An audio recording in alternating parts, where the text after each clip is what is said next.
आज हम डिस्कस करेंगे BPHE 101 का यूनिट नंबर 7। इससे पहले यूनिट 1 to 6 मैंने डिस्कस नहीं किए क्योंकि उससे इतना कुछ पूछा जाता है नहीं। तो जो इम्पोर्टेंट कॉन्सेप्ट और क्वेश्चंस है वो इन्हीं सब में से आते हैं, यूनिट 7 टू बाकी सारे। तो 25 मार्क्स का आपका पेपर आता है जिसमें से 9 मार्क्स पासिंग चाहिए होते हैं और 15 मार्क्स का पहली बुक में से आता है और 10 मार्क्स का दूसरी बुक में से। या कभी कभार ये चीज़ इन्वर्स कर जाती है, कभी 15 उससे आता है और 10 का इससे आता है, कभी 12-13 के पैटर्न में आता है। तो हमें ये देखना है कि कौन से क्वेश्चंस वो बार बार पूछ रहा है, और क्वेश्चंस अगर नहीं भी भिड़े तो कॉन्सेप्ट हमेशा यही भिड़ेगा, इस बात का ध्यान रखना। तो हम इस लेक्चर में क्वेश्चन के साथ साथ कॉन्सेप्ट भी देखेंगे और कॉन्सेप्ट के साथ साथ क्वेश्चन देखेंगे, दोनों को एक साथ कनेक्ट करते हुए चलेंगे। सबसे पहले आपको पता चल रहा है चैप्टर का नाम क्या है, work and kinetic energy. Work यानी वर्क डन। वर्क डन होता क्या है, हम इस तरीके से इसको लिखते हैं, फोर्स वेक्टर डॉट डिस्प्लेसमेंट का वेक्टर, और एफ डी कॉस थीटा हम इसको इस तरीके से लिखते हैं। ठीक है, ये तो रहा कुछ बेसिक्स। अब ये पता लगाना है कि एक ऑब्जेक्ट में कितने टाइप के फोर्सेस एक्ट करते हैं, तो इसको हम एक क्वेश्चन के माध्यम से समझेंगे। सबसे पहले मैं कुछ आपको बेसिक समझा दूं कि टेंशन फोर्स और फोर्स ऑफ ग्रेविटी हमेशा हर ऑब्जेक्ट में लगेंगे, तो इसको ध्यान रखना है। जब भी आपको बोलता है determine the work done by each force, तो ये दो तो हमेशा ही लगेंगे। ठीक है, अभी मैं क्वेश्चन भी बताऊंगा। फोर्स ऑफ ग्रेविटी और नॉर्मल फोर्स हमेशा लगेंगे। अब फोर्स ऑफ फ्रिक्शन कब लगता है, जब ऑब्जेक्ट मूव करे। फोर्स ऑफ फ्रिक्शन हमेशा ध्यान रखना है एक अपोजिंग फोर्स है। अगर आगे का ऑब्जेक्ट मूव कर रहा है तो वो पीछे को लगता है, पीछे को मूव कर रहा है तो आगे को लगता है। ठीक है, तो जब भी कोई ऑब्जेक्ट मूव करेगा तो उसमें फ्रिक्शन फोर्स हमेशा लगेगा। अभी टेंशन इन अ रोप क्या है, टेंशन एक ऐसा फोर्स है जो किसी के थ्रू होता है, या तो कोई स्ट्रिंग हो या तो कोई रोप हो। अब आपको दिख रहा है यहाँ पे कुछ कनेक्ट तो है, क्या है ये कनेक्ट अभी क्वेश्चन में हमें पता चल जाएगा, लेकिन हमें ये पता है कि ये रोप है। ये देखिए क्वेश्चन में दे भी दिया उसने, ये रोप है, तो इसका मतलब यहाँ पे टेंशन फोर्स का भी कॉन्सेप्ट आने वाला है। तो उसने क्या कहा कि determine the work done by each force. आपको ये बात पता होनी चाहिए कि हर एक फोर्स के लिए अलग अलग वर्क डन आता है, आप एक साथ नहीं निकाल सकते। अभी मैं बात कर रहा हूँ फोर्स ऑफ ग्रेविटी, तो सबसे पहले मुझे निकालना पड़ेगा फोर्स ऑफ ग्रेविटी है कितना, उसके बाद work done by a force of gravity, उसके बाद work done by a normal force, उसके बाद work done by a force of friction and work done by tension in a rope. इन सबको निकाल के ऐड करना पड़ेगा, यही चीज आएगा। ठीक है साहब, पहली बात तो हो गई। दूसरी बात, क्वेश्चन अगर ये नहीं आया तो हम कैसे पता लगाएं कौन सा वर्क डन निकालना है। तो मैंने अभी कहा फोर्स ऑफ ग्रेविटी और नॉर्मल फोर्स हमेशा लगेगा। ये होते क्या अभी बताऊंगा मैं, पर ये दोनों फोर्स हमेशा लगेंगे। फ्रिक्शन फोर्स मूव होने पे, और टेंशन फोर्स जब कोई चीज कनेक्ट हो किसी चीज से। ठीक है, ठीक है साहब। अब आगे चलते हैं। अब फोर्स ऑफ ग्रेविटी और नॉर्मल फोर्स होते क्या है ये भी बता दीजिए। ओके, आप जानते हैं ग्रेविटी, फोर्स ऑफ ग्रेविटी बताने की जरूरत है नहीं। आप जानते हैं इजीली कोई भी ऑब्जेक्ट जब चाहे कहीं पे खड़ा हो या ऊपर से नीचे की तरफ गिर रहा हो तो उसमें फोर्स ऑफ ग्रेविटी लगता ही लगता है। ठीक है, अब नॉर्मल फोर्स भी बता देते हैं। नॉर्मल फोर्स हमेशा परपेंडिकुलर लगता है ऑब्जेक्ट के। ठीक है, अब इसका मतलब क्या है, आपको दिख रहा है यहाँ पे ऑब्जेक्ट स्लाइड कर रहा है, दिख रहा होगा। स्लाइड का मतलब जो नॉर्मल फोर्स है ऐसे लगेगा ऊपर की तरफ। सपोज कीजिए अगर यही ऑब्जेक्ट कुछ इस तरीके से होता, इस तरीके से, अब लास्ट में देखिए जरा स्क्रीन के, इस तरीके से होता ऊपर की तरफ, तो जो सीधा सीधे की तरफ जाता। फिर मतलब कहने का क्या है, मैं आपको इजीली बताता हूँ कि मान लीजिए आपके पास दो केसेस हैं।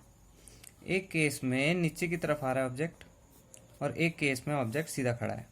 तो जो नॉर्मल फोर्स है वो हमेशा अपवर्ड लगता है और परपेंडिकुलर लगता है टू द ऑब्जेक्ट के। तो यहाँ पे नॉर्मल फोर्स जो है ऐसे लगेगा और यहाँ पे नॉर्मल फोर्स जो है वो ऐसे लगेगा। लेकिन force of gravity does not depend on object position, ये बात ध्यान रखना।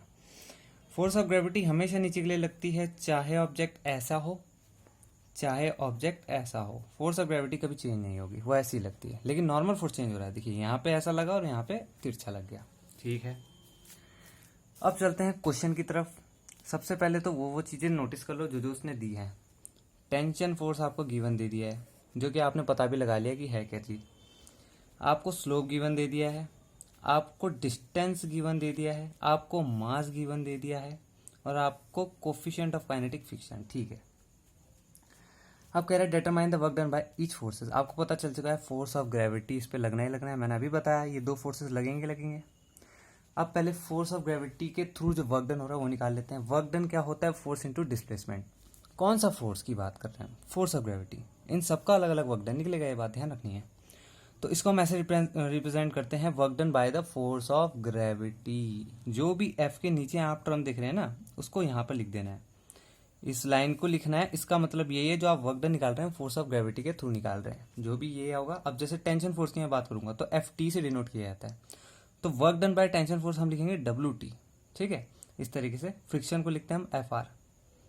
अब देखिए ये क्या होता है, force into displacement, dot product है कॉस थीटा आ जाएगा। कौन सा force? Gravity. Force of gravity का फॉर्मूला क्या होता है?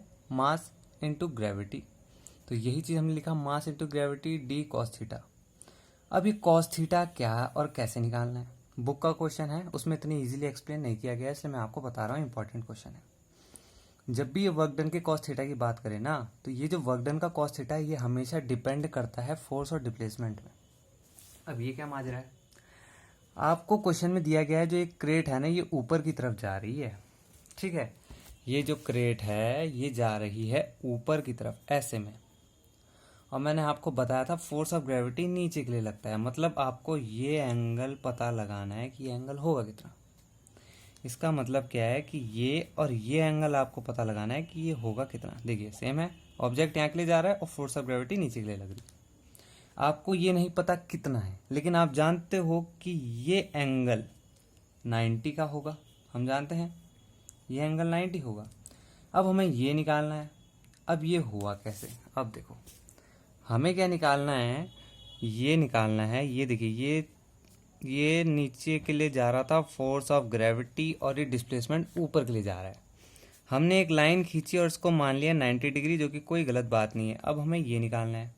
ट्रायंगल की एक प्रॉपर्टी होती है, जो ये एंगल होगा वही ये एंगल होगा। ठीक है, अगर आपने मैथ्स अच्छे से पढ़ी है प्रीवियस क्लासेस में तो आपको पता होगा, एक प्रॉपर्टी होती है जितना एंगल होगा उतना ये होगा। अब ये कितना है क्वेश्चन में आपको गिवन है 30 डिग्री, तो ये कितना होगा? ये भी 30 होगा। अब फोर्स यहाँ था, डिस्प्लेसमेंट यहाँ था, इसको हम टोटल करेंगे 90 प्लस 30 इक्वल्स टू 120। अब कॉस थीटा की जगह 120 हमारा लिख दिया हमने। सारी वैल्यू आपको गिवन थी, मास आपको गिवन था, ग्रेविटी आपको लास्ट में गिवन है, डी डिस्प्लेसमेंट आपको ऑलरेडी गिवन है। डिस्प्लेसमेंट इक्वल रहेगा हर फोर्सेस के लिए, और कॉस थीटा चेंज होता रहेगा, क्योंकि अब देखिए कॉस थीटा उसी फोर्स का देखना है जिस फोर्स के बारे में आप वर्क डन निकाल रहे हैं। शायद ये पूरा जो लेक्चर है इसी क्वेश्चन में निकल जाएगा, ये इंपॉर्टेंट है, इसलिए इस पर पूरा ही मैं लेक्चर निकालने की कोशिश करूंगा ताकि आपको इजीली समझ में आए कि आखिर ये माजरा है क्या। इसके बाद वाला क्वेश्चन 2 मिनट में बताऊंगा, क्योंकि अगर ये समझ गई तो वो भी समझ में आ जाएगा। अब ये हो गया 120 की वैल्यू आ गई। जब आप निकालते हो 120 की वैल्यू और इसको सॉल्व करोगे तो आपका कुछ इस तरीके से आपका आंसर आ जाएगा। ठीक है, नेगेटिव वर्क डन आ रहा है, समझ रहे हो, नेगेटिव वर्क डन आ रहा है। अब इस पे कुछ नो वर्क फोर्स भी एक टर्म आता है, उसके बारे में भी मैं आपको बताऊंगा नो वर्क फोर्स होता क्या है। अब बात करते हैं नॉर्मल फोर्स की। देखिए जरूरी नहीं है कि मैंने पहले फोर्स ऑफ ग्रेविटी निकाला आप भी वही निकालें, आप चारों में से किसी को भी पहले निकाल सकते हैं। बस एक जगह पे पहले लिख देना है कि कौन कौन से फोर्स एक्ट कर रहे हैं। आपको मैंने अभी बताया कैसे निकालना है, मूव कर रहा है, नॉर्मली, ये दोनों परमानेंट। अब दूसरा चलते हैं work done by the normal force. अब ये क्या है, मैंने आपको ये बताया परपेंडिकुलर लगता है ऑब्जेक्ट के। अब जरा ध्यान से देखिए, एफ एन डॉट डी मतलब F N D cos theta, इसको तो छोड़ दीजिए अभी, सबसे पहले एंगल पे ध्यान दीजिए क्योंकि कई बार एंगल ही 0 हो जाता है। अगर एंगल 0 हो गया या एंगल 90 हो गया तो इसकी वैल्यू बदल जाती है। देखिए कॉस 90 की वैल्यू जो होती है वो 0 होती है, तो आपको सबसे पहले जो ध्यान देना है वो एंगल में देना है कि एंगल 0 नहीं होना चाहिए। अगर हो गया तो नो वर्क फोर्स कहलाता है, जिसका वर्क डन 0 होता है। और 0 वर्क डन कब होगा? जब कॉस थीटा 0 हो जाएगा। अब मैंने आपको अभी बताया था नॉर्मल फोर्स जो है परपेंडिकुलर करता है। आप देख रहे हैं यहाँ के लिए डिस्प्लेसमेंट जा रहा है ऐसे में, फोर्स नॉर्मल फोर्स कहाँ लगता है? ऊपर के लिए मैंने ही बताया। मतलब ये क्या है? 90 डिग्री। 90 डिग्री बन गया मतलब cos 90, और cos 90 क्या हो गया? 0। इट मीन्स जो आपका नॉर्मल फोर्स है वो आपका एक्ट कर रहा है like no work force. Next चलते हैं तीसरा, work done by a force of friction. Most important है, मैक्सिमम टाइम ये पूछता है, और ये जो कोफिशिएंट ऑफ काइनेटिक फ्रिक्शन आपको दिख रहा है ना, ये इसी में काम आने वाला है। Work done by a force of friction, force of friction dot displacement. देखिए यहाँ पर क्या है? फोर्स ऑफ फ्रिक्शन, वही चीज़ मैंने यहाँ पर लिखी अभी बताया था, work done by force of friction को इस तरीके से दिखाया जाता है। ठीक है, इसका मतलब ये है कि जो आपने वर्क डन निकाल रहे हो फोर्स ऑफ फ्रिक्शन के थ्रू निकाल रहे हो। हर फोर्स का अलग अलग वर्क डन निकलता है। ठीक है, इसको कभी भी एक साथ नहीं निकाल सकते आप। अब इसका फॉर्मूला भी कुछ इसी तरीके से होता है, लेकिन अगर आपको force of friction direct given है तो बहुत अच्छी बात, नहीं गिवन है तो इसका फॉर्मूला होता है म्यू के एन इतने का। ये जो आपको एफ फोर्स ऑफ फ्रिक्शन दिख रहा, इतने का जो फॉर्मूला होता है वो ये होता है। बाकी का ये डी कॉस थीटा ही है। इतने का फॉर्मूला ये है। अब एक और झोल है, इस एन को भी आपको खोलना पड़ेगा क्योंकि एन आपको गिवन नहीं है। अब इस एन को आप खोलते हो, इस एन की जो वैल्यू है वो ये है, ये पूरी म्यू के की जगह म्यू के है, एन की जो वैल्यू है ये पूरी वैल्यू एन की है, और डी की जगह डी है, कॉस थीटा की जगह कॉस थीटा है। अब इन दो कॉस थीटा में फर्क क्या है, इसको ध्यान से सुनना, मोस्ट इंपॉर्टेंट है ये वाला वर्क डन। ये जो कॉस थीटा है ये स्लोप का कॉस थीटा है, और ये जो कॉस थीटा है वो कौन सा कॉस थीटा है, वर्क डन का कॉस थीटा। ये वर्क डन का है, ये भी वर्क डन का, ये भी वर्क डन का कॉस थीटा है। अब इन दोनों में फर्क क्या है, तो देखो ये है स्लोप, आपको गिवन होगा क्वेश्चन में, और ये है कॉस थीटा। ये किस पे डिपेंड है, डिस्प्लेसमेंट पे और फोर्स पे। मैंने अभी आपको बताया था, जब हमने यहाँ पे देखा तो हमने फोर्स और डिस्प्लेसमेंट देखा। कौन सा फोर्स, नॉर्मल फोर्स जिसपे हम वर्क डन निकाल रहे हैं, उसका फोर्स और डिस्प्लेसमेंट कहाँ के लिए हो रहा है, ऐसे हो चाहे ऐसे हो चाहे ऐसे हो, 90 डिग्री नहीं होना चाहिए, बस ये बात ध्यान रखना। ऐसे चलेगा, ऐसे चलेगा, दोनों फोर्स और डिस्प्लेसमेंट जब एक जगह होते तो ऐसे होता है। ऐसे हो गया 180, पर ये नहीं होना चाहिए 90 डिग्री, या ये नहीं होना चाहिए। ठीक है, तो ये जो कॉस थीटा है ना वर्क डन का, ये डिपेंड करता है डिस्प्लेसमेंट और फोर्स में, ये बात आपको ध्यान रखनी है। लेकिन ये वाला जो कॉस थीटा है ये है स्लोप, और स्लोप आपको गिवन है। देखिए म्यू के क्या है, कोफिशिएंट ऑफ काइनेटिक फ्रिक्शन, जो कि आपको ऑलरेडी क्वेश्चन में गिवन था 0.20। अब बात करते हैं मास की, ये भी आपको गिवन है। ग्रेविटी आपको गिवन है कॉस थीटा, मैंने क्या बोला, स्लोप है ये, स्लोप का थीटा आपको गिवन है 30। ये क्या है, ये डिस्प्लेसमेंट है, और ये क्या है, वर्क डन का कॉस थीटा। वर्क डन का कॉस थीटा मतलब डिस्प्लेसमेंट और फोर्स पर डिपेंड है। कहाँ के लिए हो रही है, force of friction, opposing force होती है फोर्स ऑफ फ्रिक्शन, और डिस्प्लेसमेंट कहाँ के लिए हो रही है, आगे के लिए। फोर्स ऑफ फ्रिक्शन पीछे के लिए, डिस्प्लेसमेंट ऑफ फ्रिक्शन आगे के लिए, डिस्प्लेसमेंट आगे के लिए। तो ये पूरा जो एंगल होता है कितना होता है, 180, और कॉस 180 की वैल्यू क्या होती है, -1। तो -1 जो वैल्यू है उसको आप यहाँ पे रख दोगे, उसको सॉल्व करोगे तो आपका ये वाला आंसर आ जाएगा। तो देखिए इसमें और इसमें क्या फ़र्क है मैं आपको बताता हूँ। जरूरी नहीं कि आप ये करें ही करें, आपका आंसर यहाँ तक भी राइट माना जाएगा। आप यहाँ तक छोड़ते चलें, अगर टाइम हो तो इसको इस पर कन्वर्ट करें, अदरवाइज कोई ज़रूरी नहीं है, इस पर टाइम वेस्ट मत करना। कहीं ऐसा ना हो आपको पॉइंट में कन्वर्ट करना ना आए और आप इसकी जगह गलत लिख के आ जाओ, वहाँ गलत हो जाए। आप चाहे तो यहाँ पे छोड़ सकते हो, कोई गलत नहीं माना जाएगा आपका क्वेश्चन। लास्ट चलते हैं, क्या कहता है, work done by the tension in a rope. Work done by tension in a rope, work क्या होता है, फोर्स इनटू डिस्प्लेसमेंट, यही होता है हर किसी में, बस साइन चेंज हो रहा है, फॉर्मूला चेंज हो रहा है। एफ क्या है, टेंशन फोर्स। अब इसका फॉर्मूला लगाने की जरूरत नहीं है क्योंकि उसने आपको ऑलरेडी गिवन दिया है एफ डायरेक्ट रख दोगे। डिस्प्लेसमेंट आप जानते हो, कॉस थीटा, यहाँ पे 0 होगा। अब 0 कैसे होगा, टेंशन फोर्स कहाँ के लिए लगेगी, जहाँ के लिए ऑब्जेक्ट खींचा जा रहा है बाय अ रोप। यहाँ रोप लगी है, ये इसको ऊपर की तरफ खींच रही है, ठीक है, मतलब फोर्स ऊपर की तरफ लगाया जा रहा है, ठीक है। डिस्प्लेसमेंट कहाँ के लिए हो रहा है, वो भी ऊपर के लिए हो रहा है, ठीक है साहब। फोर्स और डिस्प्लेसमेंट की जो डायरेक्शन है वो सेम है, ठीक है। अब जब सेम होती है तो क्या हो गया, cos 0, और cos 0 मतलब 1, और ये हो गया मैक्सिमम वर्क डन।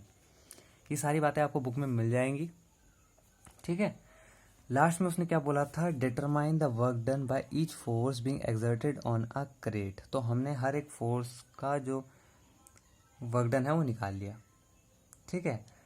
और ये लास्ट में हमने टोटल वर्क डन कर लिया। आप चाहें तो ये जरूरी नहीं है, कई बार बोलता है क्वेश्चन में कि टोटल वर्क डन निकालो, ठीक है। इसमें नहीं बोला गया है तो आप चाहें तो इसको छोड़ भी सकते हैं। कभी कभार क्वेश्चन में बोल देता है कि टोटल वर्क डन निकालो, तो करना कुछ नहीं है। देखिए W total, work done total को इस तरीके से डिनोट किया जाता है, W total.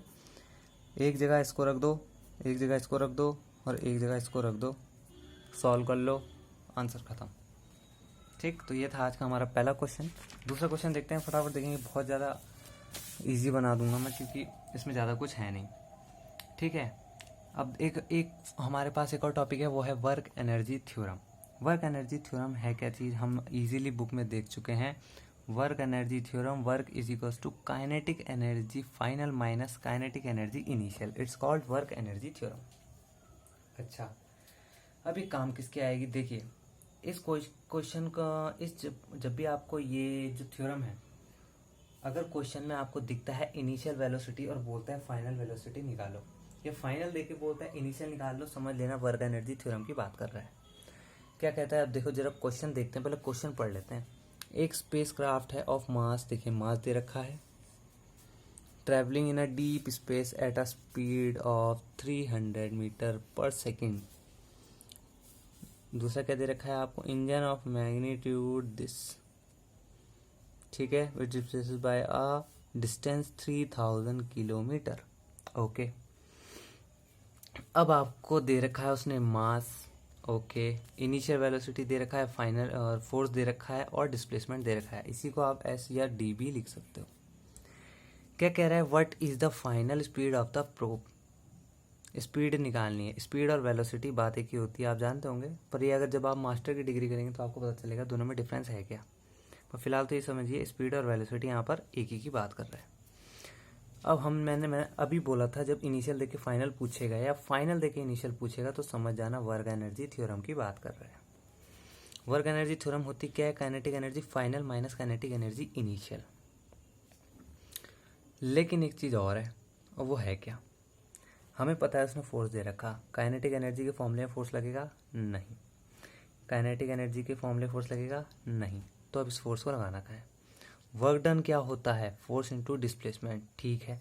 Force into displacement को जब हम सॉल्व करते हैं तो क्या आता है? एफ डी कॉस थीटा, ठीक है।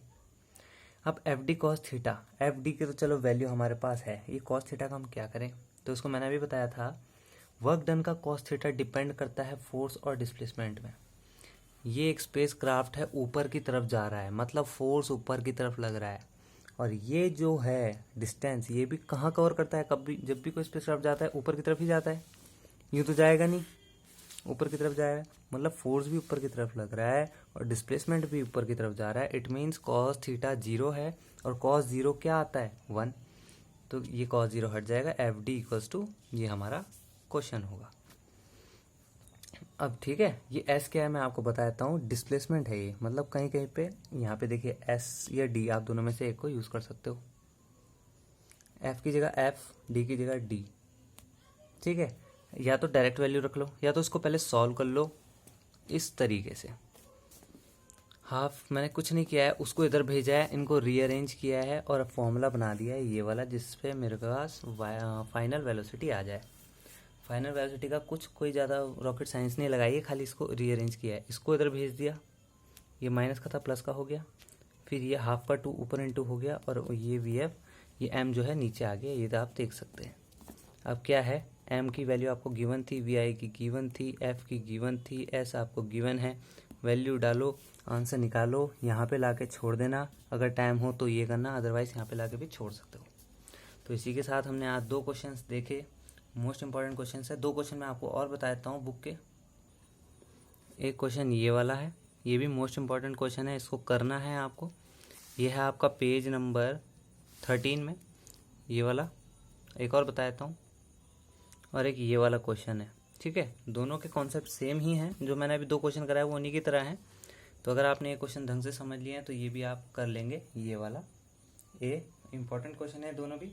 तो इसी के साथ जो है आज का लेक्चर एक ख़त्म करते हैं। उम्मीद है आपको ये समझ में आया होगा। तो आज के लिए इतना ही रखते हैं। Okay, thank you.